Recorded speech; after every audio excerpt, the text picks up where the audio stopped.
Welcome back to the Everything is Black and White podcast. I'm Andrew Musgrove, joined by John Gibson. It's time for the match preview. Newcastle in the last 16 of the Champions League welcome Barcelona to St James's Park on Tuesday evening. A huge game under the lights. Not for the first time, though. We did face Barcelona earlier in the season. Started the game very well, as you may remember, but ended up losing. Hopefully, the same result doesn't pan out and Newcastle can get a victory before travelling to the new camp next week. John, welcome back to the show. How are you keeping? You well?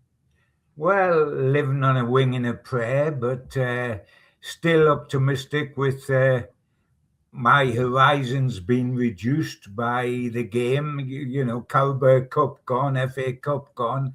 It's now or never with the Champions League, I guess, because after that, if these guys were wanting a rest, and we've been told they wanted a rest, they could have one after New Camp away next week, unless they get their fingers out.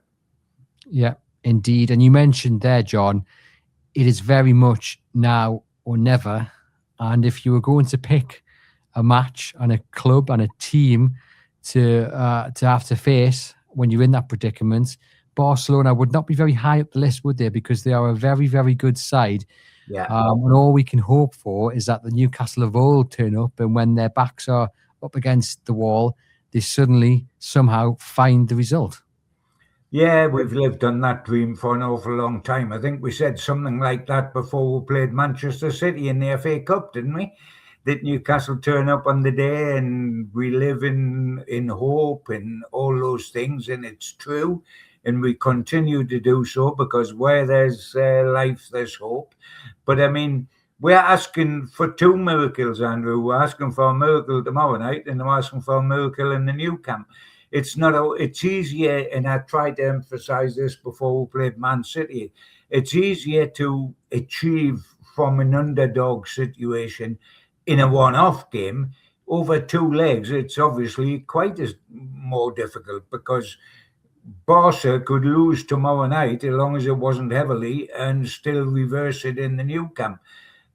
Could Newcastle do it the other way on? It is a tough ask because we're out of the two domestic cup competitions and we're left with the Champions League and we're about to play European royalty. Now, as a great occasion, it's a wonderful thing. And it is a massive occasion tomorrow night, and it's a glamour tie, it's a royalty coming to visit, etc., etc. But in the world of reality, I mean, it nowhere represents Carabao the last time we played in this competition, is it? I mean, it's chalk and cheese, the opposition. It is, and you are right. In an ideal world, we'll be heading to the new camp tomorrow, and it will be James's Park next week. Absolutely. That is not the case. Newcastle are going to have to do a job in the first leg at home. And I want to talk about the kind of attitude to this game. Now, if people tuned into the Monday show, they would have heard and seen me rant about some of the reaction to the defeat to Manchester City, where it was essentially, in my view, a lot of people saying, kind of just remember where you are in the stand. And you're little Newcastle United, that's world-class Manchester City. You got beat. Is it that much of a surprise? Okay, you can apply the same here to Barcelona, but if you do, then what is the point of even turning up tomorrow? Yes, Barcelona, one of the best sides in Europe. They've got individuals that we can only ever dream of playing for Newcastle United. But this is football. I don't want to have that negative attitude going into the game. I think there's a fine line between realism and negativity. And I'm just hoping that maybe once people have listened to this podcast and listened to me and you, and I might even have to persuade you, John, that we can go in with a bit optimistic and not just resign to the fact that Newcastle are going to get beat, because there's two games of football to be played here. Yes, that's the unfortunate part. I wish there was only one game of football to be played here, and it was at St James's Park tomorrow night, because that would give us a real buzz. I mean, the thing with Newcastle United, and I think it's been a season like this, Andrew, we've got to cling on, we being the Geordies, have got to cling on to blind faith, to optimism, not built on fact or what our eyes see or what all the stats tell us, but just a belief that this is our club and surely our club is capable of rising and we've done it in the past and let's do it again and all this. And we do cling to that. Now, what then becomes the job of people like me and you, and this is where we walk a very tight line on the tightrope, is between a definite bias, of which I am absolutely proud of, that I support Newcastle United. It's my hometown club. I've supported them since I was a little 4-year-old, and I'll support them to the grave. That's one way. And then the other way of looking at it is, as a professional, as somebody that sees what your eyes tells you and the concerns that gives you. It's concerns, really. The best hope we've got tomorrow night is blind faith. That is the best hope we've got. Because if you look at it logically, we haven't got that much hope. And it's a bit of a myth that we rise to the occasion, Andrew. There's been many occasions this season where we haven't risen to the occasion. And man, the last game was the last one. We should have risen to the occasion against Man City. I mean, you think that Port Vale and Southampton on the next round of the FA Cup, and we aren't. I mean, that alone bites, and we got knocked out at home. Of course, there's an opportunity, and there's a real opportunity that we could win tomorrow night. But will it be enough over 2 legs? And that's what we're talking about, essentially. But even if we were to go out over 2 legs, I would rather win this leg and go out by 3-2, like when I watched them all those years ago do that with Tino scoring a hat-trick, and then perhaps lose 4-2 out there and just go out on a single goal. Of course I would. What I don't want to happen is what happened with Man City in the Carabao Cup, where you lose home and away. So you've got to cling on to hope. You've got to believe. But what I would also like to say to the Geordie public is that it is not negative to face up to facts. It's reality to face up to facts. It doesn't mean that you don't want to overcome those facts, that you're not desperate to overcome those facts. I mean, I don't want the last 2 months of the season just to be on the Premier League where we're not competing for top 5. I want to still be taking part in the Champions League as I wanted to be taking part in the FA Cup. I don't want the season to run out over 2 months. Is a long way to run out with nothing happening, and I don't want that to happen. Yes, we can still compete for the lower European positions, but the Champions League's beyond us in the league. So let's keep going in this. But let us also be realistic. Let us not say, oh, well, we'll win 3-0 at home and we'll win 3-0 away. And close down the podcast. Where's there any reality in that? There's no reality whatsoever in that. But you've got to keep. You're right about the fine line between optimism and reality, or depression and negativity. But that isn't our concern. We've got to worry about that in it being in the dressing room and being in Eddie House coaching room, etc. We've got a right to talk of our fears as well as our hopes, because we don't affect the game. Me being ultra negative or ultra positive, and the same to you and the same to 50,000 fans, ain't going to change the game. And the fans on the night will not bring any fears they've got, will be parked outside of St. James's Park. The minute they walk into St. James's Park, it'll be 100% behind the team. Let's produce our miracle. We did it against Arsenal in the semi-final of the League Cup last season, twice. We did it against Liverpool in the final. We're underdogs in all 3 of those games, and we come out top dogs. There will be 100% positivity in St. James's Park, and that is what matters. But of course, if you care, you also fear, because your eyes see what they see. I hope you're right. I hope all fears are left at the door on Barrack Road. However, you mentioned there have been games in recent months where Newcastle United were expected to step up. You mentioned the Carabao Cup first leg. at St James's Park, and the atmosphere was flat. It was really, really flat. So as much as I'm hoping that those expectations of a Barca win are kept at bay, I think we'll find out within the first 10 minutes, whether the crowd fancy it. And again, there's a fine line from kind of how do we put this, like just rocking up and expecting to lose. Obviously, you don't want that to happen, but I can understand how that might seep into the terraces. But if the crowd are up for it, that's certainly going to help the players. And then it's just about having the game plan right, because the crowd can only do so much, and the players have got to do something for the crowd to go up to that next level. The game plan's going to have to be so spot on here. And, you can argue that he got it wrong against Manchester City in the FA Cup with the personnel. Now, there was injuries to go alongside those team selections. Whether they're right or wrong, we'll let you guys answer those in the comments. But he's got to get this right from the word go, hasn't he, John, in terms of firstly the formation and the personnel, and then just the approach to it as well. Yeah, without doubt, Andrew. I think the crowd will be up for it at the start. And why do I say that? Because we all realise this is last chance saloon. There isn't another competition if this doesn't work this time. I mean, to a certain extent, if it didn't work in the FA Cup, well, we've got Barca to come. Now, there's another high moment, etc., and we get a bit cynical or whatever. But because this is live or die, I think the atmosphere will be, come on, let us all be together. Now, that might well disappear during the game if we're on the back foot and we're knocking every ball out for corner after corner against us, etc., or we're making mistakes. It could disappear very quickly, but I don't think it will at the start. But where you're absolutely right is there is no more options. Why rest any players now?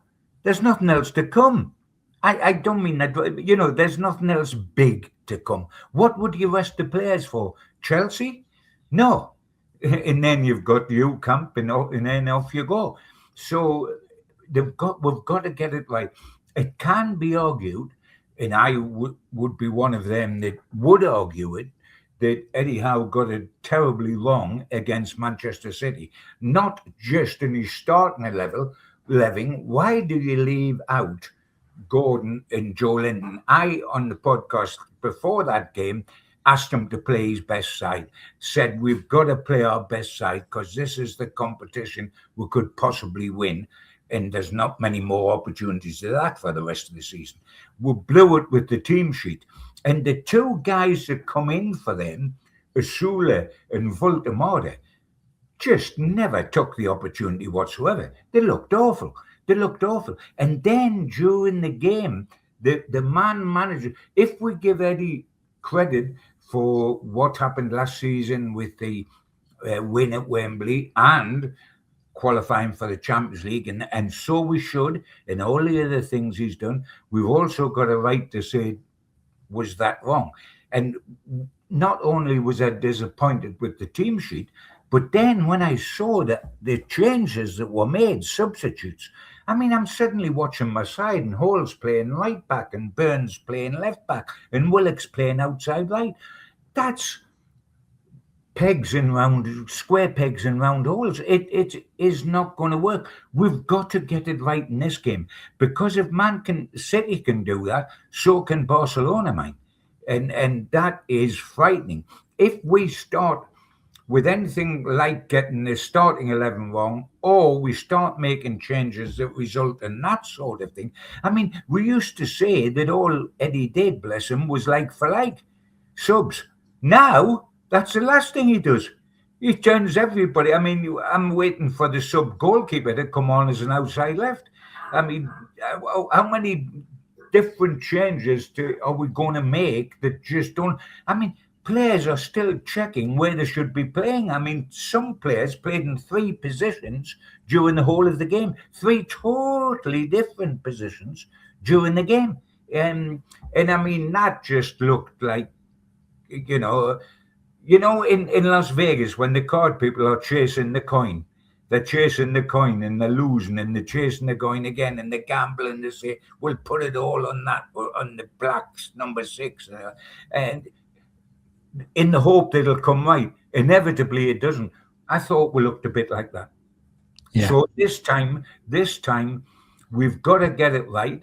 I mean, he will field his best side because there's nothing to keep them for. If he was keeping Joe Linton and Gordon, and by the way, every time there's a team change, the guy's got a little knock, hasn't he? And maybe he has, maybe he hasn't, but it helps the team change to justify it if he had a little knock. But I mean, whether he's got a little knock or not, there's nothing to keep them for on tomorrow night. You pick your best side.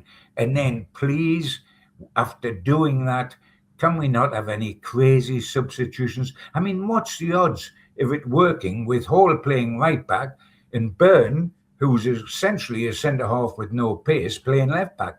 I mean, is that going to change the game, or we're suddenly going to win the cup tie with that formation? I know it's a little bit of a rant, but it's because I don't want to see it again against Barcelona.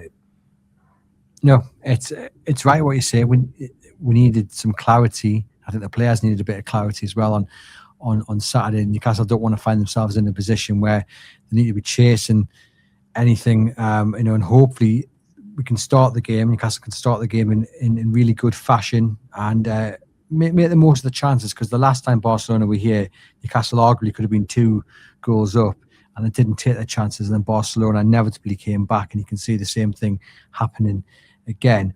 Just a reminder that this episode is sponsored by NordVPN and Saily. You can click the link in the podcast description box for discounted offers on both products. NordVPN allows you to safely browse public Wi-Fi, while Saily provides you with the network coverage. It is an eSIM, and you can choose from up to 200 destinations at affordable prices to make sure that you always stay connected. Looking, John, at the potential starting 11 on Tuesday, some people would like to see 5 at the back, potentially. Would you go with that?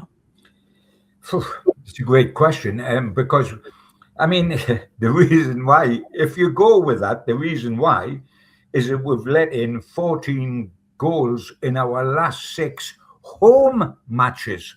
We're let in 2 against Aston Villa, 3 against Brentford, 2 against Karabakh when we won, 3 against Everton, 1 against Man U, and 3 against Man City. I mean, a colander full of rainwater could last longer than that defence. I mean, that is a shocking record at home. We're letting 2 or 3 goals in. Apart from Man United, we've let 2 or 3 goals in out of 5 of our last 6 games. We do that against Barca, and we needn't bother going to Newcastle. So we've got to get it right, and that's why people will go for 5 at the back. I look at what team, I thought about this immediately coming home after Man City. What team would I like to see against Barca? And I was in despair. And the bottom line is that I would like to see Tonali, Hall, and 9 others. And you can please yourself on the 9 others, because they don't make much difference at the moment. The 2 outstanding players are Tonali and Hall on current ability. So my side's Tonali, Hall, and 9 others. And I can be persuaded on all those 9 others who they should be, from a goalkeeping choice to just about everywhere else. But of course, it isn't like that. We haven't got a lot of choice at the back. The back's been a disaster. We've had to play the same back 4 by and large, with the odd occasion where it's been Bernard Botman throughout all this. And the result of all those goals being leaked is because some of these aren't up to playing 3 games a week at the back and keeping the concentration. Mistakes are creeping in. Chow, for example, I'm picking on possibly one of the best because he's got so much quality, but he looks as if he's running on an empty tank, and he's beginning to make mistakes. And that's one of our best players. So at the back, we've got enormous problems and very little wiggle room. We've only got Botman or Byrne is wiggle room. And is Livramento going to be fit enough to start it right back? We would love to think so. But on the evidence of about quarter of an hour after the length of time he was out, could you risk him from the start? Not really. Well, that's the key question, isn't it? Whether Livramento starts or not. And then if he does, do you drop Kieran Trippier to the bench? Because you feel like his experience in this sort of game is going to be absolutely crucial. I mean, I don't think this would happen, but is there a chance that you could see Livramento at right wing back and Kieran Trippier slip into a back three? No, he's too small and he's got no pace. Mind you, he'll fit into a back three because none of them's got pace in the back three. That's one of the things that's a problem. Well, in that case, then, do you sacrifice Trippier's experience? And look, yeah, I mean, he hasn't been, world class of late, but he's certainly kind of turned back the years in certain appearances without being brilliant. Do you have him on the bench? Yeah, it's a good point you're making about his performances of late. They hit rock bottom a few weeks back, but they've picked up. And he's been better for it. But he's still almost 36. He's still not what he was. He's still second to Livramento if Livramento was 100% fit and had a full petrol tank. But I don't think that he has that. And I mean, experience only counts for a limited thing, Andrew. We've got experience in the back four. Burns got experience. Botman's got experience. Chow's got experience. Trippier's got experience. We've still let in 14 goals in our last half dozen home games. So experience has stood us in good stead, hasn't it? No, very true. In that case, then, the team I've got written down: Aaron Ramsdale in goal, Tino Livramento, Chow, Byrne, Hall, Tonali, Ramsey, Jolinton, Langer on the right, Barnes on the left with Gordon up top. Yeah, I would go along with that team from what we can do, and it's really limited. And there's people in that team that make me squirm, if you like, with having to field them.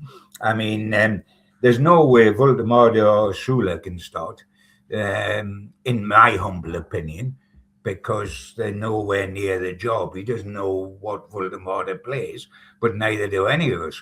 We all presume he's a number 10, and it could be a good number 10. Elanga just plays because if Murphy to a certain extent. I mean, Elanga plays in a cul-de-sac. Only he doesn't know it's a cul-de-sac. He thinks he's on the motorway. But with his pace, you would probably go with him. You've got to play Gordon centre forward because you haven't got an alternative in my book. Voldemort is not quick enough. We know all the things about him. Reece is nowhere near it. And Asula got his chance to start. And we both said last week he's an impact sub. He started like an impact sub. He completely out his depth. And we don't want him to start because we're playing with 10 men straight away. He can come on and do the wonderful thing he did against Manchester United. And he has that in his armory. But he can't produce a level of performance that's consistent right from the start over 90 minutes or 65 or 70 minutes. He's got to be used off the bench. I'm pleased to have Ramsey back. Yeah, Ramsey's been really good over recent months. Such a shame and criminal, really, that he missed the FA Cup game against City because of a second yellow that should never have happened. But anyway, he will be back and he will start, we think, in the middle three. Looking at Barcelona, they've got 5 players out. I mean, Frankie de Jong stands out as one of those who will be missing. Christian as well. But Balde is probably the interesting one because he's their left back. And you do wonder whether Langer, if Balde is missing, can, I was going to say rediscover, discover it, because he had a really good game. If you remember, the last time Barcelona were here at St James's Park, it was probably his best game in black and white. He kind of found the space. He was pacey. Okay, nothing came off, but it was probably the one that stands out. Is the one where you go, okay, this kid's got something. If there is a left back who's not a traditional left back or a second choice left back, John, and Elanga does start on the right, then we know we're keeping everything crossed that this is his moment. Oh yeah, I mean, I've almost keeled over. I've had that much crossed for so long, about 6 months now, I think.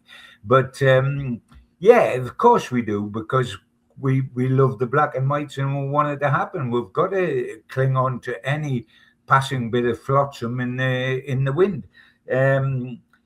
Of course, because Barcelona, you see, their trouble is last season they completed a domestic treble, but they got agonisingly knocked out in the semi-finals of the Champions League by Inter Milan. Now, the minute that happened, they set that cap on this season, winning the Champions League for the first time since 2015, which for them's a long time, you know. For us, we've never won it, but for them, going from 2015 to now is a long time. Now, they've set themselves on winning this, despite doing a domestic treble last season. Losing the semis of the Champions League mortified them, and they've set themselves on getting that different this year. They've got a 4-point lead in La Liga. They were much better side than Real Madrid, who just sound glamorous because they've got the history. Real Madrid's got the charisma and the history and all that. But the reality is Barcelona's a much better side than that. And they've done everything geared towards putting things right this season. They'll come here believing they can beat Newcastle. They believe that they can beat Newcastle over 2 legs and they then play either Atletico or Spurs in the next round. They believe they've got a good passage towards the last 4. That's their belief. Can we puncture that and say, all right, smarties, you think you know this, but we're going to make it any different? What we've got to remember is when they beat us the last time here, Jamal didn't play. He was injured. The wonder kid. I mean, in some ways, Andrew, I'm pleased he's playing this time because I love to see world-class players live, which through covering the World Cups for the Chronicle in the past, and I've seen virtually every world-class player of recent times until now live. And I didn't see Jamal live against us because remember he had an injury and just missed the game.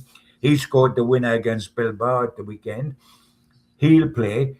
And there's a world-class player. I hope he plays, man. I hope he has as much impact as Mbappe did when Paris Saint-Germain came 2 seasons ago. I don't want to see him looking a sensation. I just want to see him live. But I mean, he is going to be a handful we've got to watch because these sort of players can appear to be doing nothing for 60 minutes and then all of a sudden, to-dum, and the ball's in the net twice. But it's going to be, we need, first and foremost, that back line to be solid and to be rigid and to be disciplined and to cut out mistakes and to stay switched on for 90 minutes plus, because the basis of getting a result at home will be to shut them out and to stop them going boom, boom, and it ends up 2-1. I mean, we can see, It happened against Man City, didn't it? We started like whirlwinds. We got 1 up, and this was another match we lost from a winning position. But we start great quite often, and it lasts half an hour, and then the ceiling caves in, and we've got to watch it doesn't happen against Barca. We've got to go on. We've got to take the chances when they come, but that back four's got to be tight. And Tonali, who, bless him, for me, is playing like 3 men. Against Man City, he was the full midfield because that was it. And he covered every blade of glass, and we've got to need him in front of this porous back 4, helping to block off the avenues that they can use and then try to build on that. But when chances come, if they come to Gordon, if they come to Barnes, if they come to Elanga, who's not a finisher, Gordon's not a finisher in the Premier League, but somehow he is in the Champions League where there's a little bit more space afforded you. We've got to take them, because if we don't, it'll come home to roost. We'll be talking again next week of going to New Camp and say, didn't we start well in that? But if only we took our chances, this would be different going to the New Camp. We've got to take them this time, but we've got to keep the back door shut as well. Yeah. Don't let history repeat itself as it did the last time Barcelona were here and Newcastle wasted those chances. So, John, I'm going to ask you for a kind of team talk, and it seems I've done that so often this season, but we do seem to be facing a lot of must-win games. But before I do that, I just want to get your thoughts on something Eddie Howe said after the game against Manchester City, and me and Mark covered this extensively on the Monday show, but I want to get your viewpoint on it as well. He said Tuesday is now really our season. It's in the hands of the next two games in the Champions League. And I just want to know your thoughts on what Eddie said there, because does this put added responsibility, added expectation on Tuesday's game against Barcelona, and not only that as well for the rest of the season?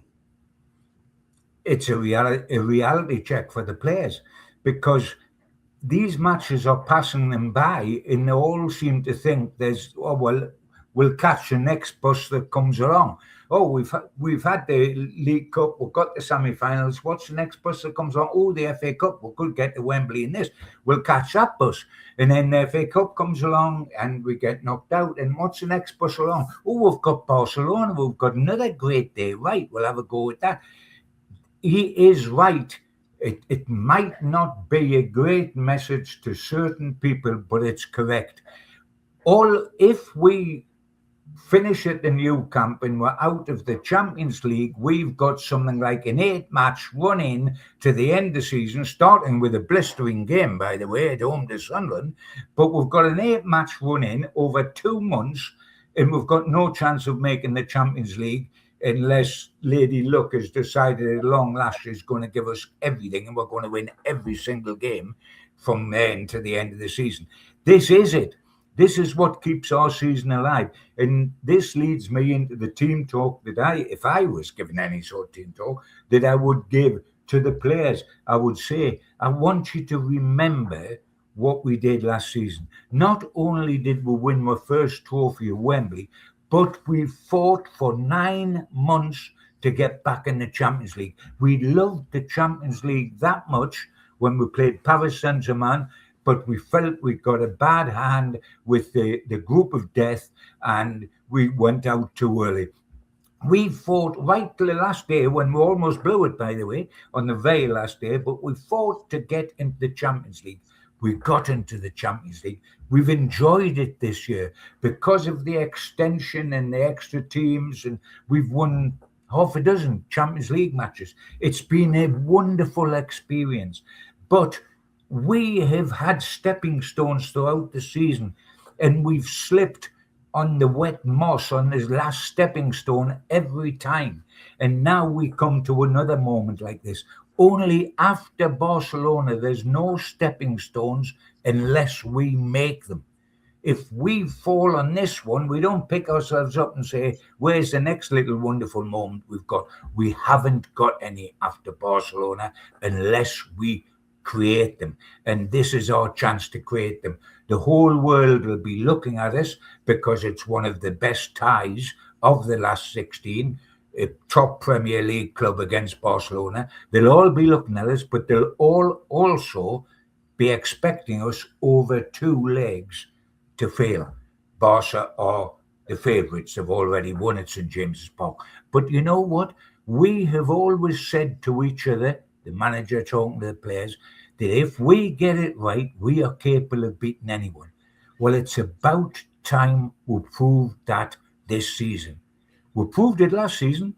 Beat Arsenal home and away, beat Liverpool in the final. We proved it last season. Let's prove it again this season. We've had an odd fleeting moment like beating Manchester City at home in the Premier League and getting a draw at Paris Saint-Germain and beating Manchester United up here a couple of weeks back.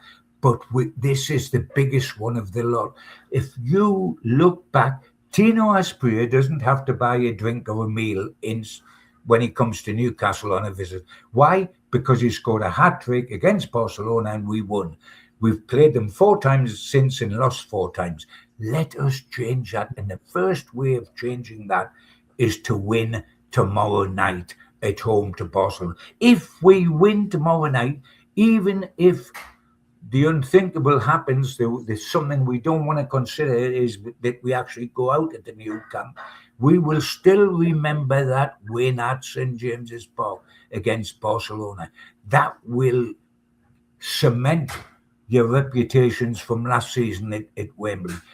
Do not lose home and away to Barcelona. Do not do what you did when we sacrificed the Carabao Cup and lose home and away to Manchester City. That is not the way to do it. Get out there and do yourself proud, do the city proud, and do me proud. Because this is the last chance saloon. Do it over these 2 legs, and there's another saloon at the bottom of the street. Don't, and you walk out into a wilderness and you play for 8 games over 2 months. You won't be tired, mind, because you'll only be playing once a week, but you'll be playing for nothing bar qualifying for the 2 minor European competitions. And don't get me wrong, I would accept those, but I don't want to. You're not going to make the Champions League again. Not next season. That is reality, unless somebody sprinkles stardust, which we don't expect. And therefore, we don't know when we're going to play Champions League again. So don't leave it with a whimper. Prolong it. And the question, John, is whether they're going to get a good result on Tuesday. That's a great question. And again, it's heart and head, isn't it? Yeah, your head tells you no, they're not, because they didn't at home to Man City, they didn't at home to Brentford, they didn't at home to Aston Villa, they didn't at home to Everton. They've let 14 goals. You can go on and on and on. And stats will tell you it's vitally, it's almost impossible, and we've lost at home to Barca already. However, the heart is a different thing, and so much of football is about heart. Heart is everything in football. Port Vale knocked out Sunderland in the FA Cup, and well done, the Geordie supporter who did that. But things like that happen, and as a one, first we've got to take both the games, Andrew, as one-offs. Forget about the second leg at the new camp and how many goals do we need as a cushion to be able to get a result over there. At the moment, treat it tomorrow night as a single game that we must win. If we do that, we'll look at the second leg and decide whether we've got enough goals. But if we win tomorrow night, we've got a chance out there, no danger. But let us win for pride tomorrow night. Let us win for pride. Let us not get beat home and away. And if we're going to win in the new camp, or at least get through at the new camp, it's got to be on the back of what we do at St. James's Park. Can we do it? Yes, we can. Will we do it? Oh, dear me. That is a brilliant question. The head would tell me, no, we're not going to do it. The thing that I think we can get is a draw. Would a draw be enough? Probably not. But I would half take that rather than what happened in the Carabao Cup semi-finals. So, as you said, we're going into this with Geordie hope, with Geordie blind faith, with the pot half full, not half empty. But we do know that it also can be half empty instead of half full. And therefore, we've got to attach this and go at it. And all I'm asking, the 11 players plus the subs that come on that are representing our club and are representing us as Geordies, give way our dignity, go out there and go to do a job. And if you die on your shield, so be it. But die on your shield. Don't run up a white flag. Well, there we go. I'm going to tip Newcastle United to get a draw. I think they'll start the game fast, and I just hope that whatever chances they do create, they put them in the back of the net and give themselves a good platform heading over to Barcelona next week. And I'm just hoping that there's some confidence and there's some belief, because I'd rather go into this in blind faith than in total negativity. I want Anthony Elanga to have his Keith Gillespie moments where he terrorizes the fullback. I want Anthony Gordon or whoever it may be who starts up top to have that Tino Asprilla moment. I'll take just one goal, let alone 3. But it is your chance to make yourself legends. A lot of you already done that with the Carabao Cup final, but this is a whole other level. Make yourselves legends in front of your very own. Head over to Barcelona and give yourselves the very best chance in making even more history when the odds are against you. We're going to be keeping everything crossed. Enjoy the match if you go into it. hopefully Newcastle United do upset the odds and get victory against Barcelona.